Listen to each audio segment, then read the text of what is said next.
Welcome to Rohila steno classes. आपका dictation शुरू होगा 3 सेकंड बाद।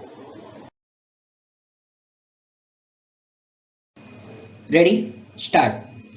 हर भारतीय के लिए यह गर्व की बात है कि ब्रिटेन को पीछे छोड़ हमारा देश दुनिया की 5वीं सबसे बड़ी अर्थव्यवस्था बन गया है। ब्रिटेन 5वें पायदान से 6ठे स्थान पर चला गया है। ब्लूमबर्ग की रिपोर्ट के मुताबिक अब सिर्फ 4 देश अमेरिका, चीन, जापान और जर्मनी ही अर्थव्यवस्था के मामले में भारत से आगे है। भारतीय स्टेट बैंक की एक रिपोर्ट में यह दावा भी उत्साह बढ़ाने वाला है कि 2029 तक भारत दुनिया की तीसरी सबसे बड़ी अर्थव्यवस्था के रूप में उभर सकता है। पैरा भारतीय अर्थव्यवस्था को लेकर पिछले कुछ दिनों से मिल रही शुभ खबरों से स्पष्ट हो गया है कि हमारी अर्थव्यवस्था कोरोना काल के कोहरे से निकलकर तेजी से पटरी पर लौट रही है। यह रफ्तार ब्रिटेन जैसे विकसित देशों के मुकाबले ज्यादा है।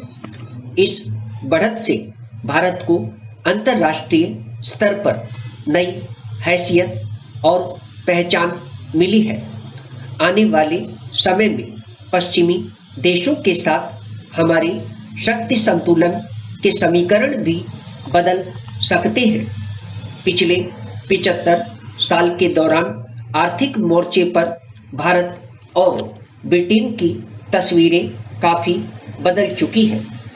भारत में ईस्ट इंडिया कंपनी समेत कई ब्रिटिश कंपनियां काफी पहले भारतीयों के हाथ में आ चुकी है।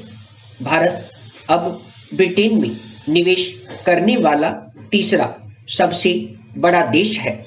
भारत की करीब 700 कंपनियां ब्रिटेन में काम कर रही है। इनके मुकाबले भारत में ब्रिटेन की 572 कंपनियां हैं। भारतीय अर्थव्यवस्था का आकार इस समय 854.7 अरब डॉलर जबकि ब्रिटेन का 816 अरब डॉलर है। दरअसल यूरोपियन यूनियन से बाहर होने के बाद से ही ब्रिटेन आर्थिक मोर्चे पर लड़खड़ा रहा है। वहां राजनीतिक अस्थिरता और महंगाई का सीधा असर ब्रिटेन के सकल घरेलू उत्पाद ब्रैकेट जीडीपी पर पड़ा है।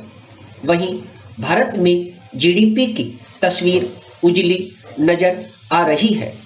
राष्ट्रीय सांख्यिकी कार्यालय के ताजा आंकड़ों के हिसाब से मौजूदा वित्त वर्ष की पहली तिमाही ब्रैकेट अप्रैल जून में भारत की जीडीपी 13.5% की रफ्तार से बढ़ी है।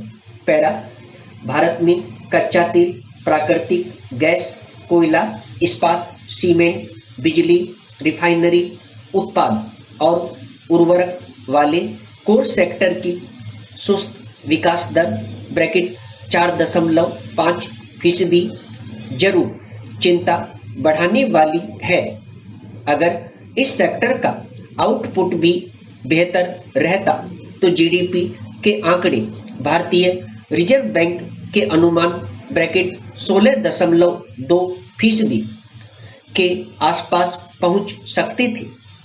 इस सेक्टर में उत्पादन और आपूर्ति बढ़ाने पर विशेष ध्यान देने की जरूरत है।